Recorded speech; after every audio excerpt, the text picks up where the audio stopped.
Hello dear student, this is Suman Dutta. তো আজকে present হলাম নতুন একটা ভিডিও নিয়ে। আজকে থাকছে ত্রিপুরা ক্লাস 6-এর জন্য একটি গুরুত্বপূর্ণ অঙ্ক। তো পেজ নাম্বার 116, ঠিক আছে? তো যারা যারা ক্লাস 6-এ পড়ো তোমরা পেজ নাম্বার 116 খুলে ফেলো।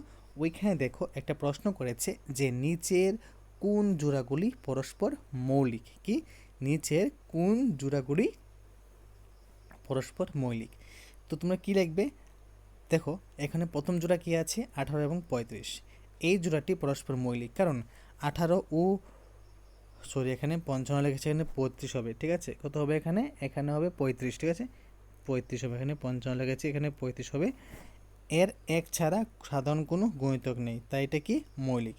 কারণ দেখো মানে এখানে যদি মনে করো এই যাকে আমরা শুধু এক দিয়ে ভাগ করতে পারবো, সেটা কি মৌলিক। ওকে, সেটা কি, সেটা কিন্তু মৌলিক, ঠিক আছে?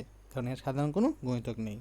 15 এবং 37 এই জোড়াটি পরস্পর মৌলিক, কারণ এখানেও এক দিয়ে কিন্তু এটি মানে এখানে মানে এই দুটোটাই কিন্তু মৌলিক, কারণ এর এক ছাড়া কোনো সাধারণ গুণিতক নেই। 30 এবং 415, কারণ এই জোড়াটি পরস্পর মৌলিক নয়, কারণ এটা কিন্তু ভাগ যায়, ঠিক আছে? তো এখানে ভাগ যায়, তার জন্য এটা হবে না, ঠিক আছে? তারপর এখানে আছে কি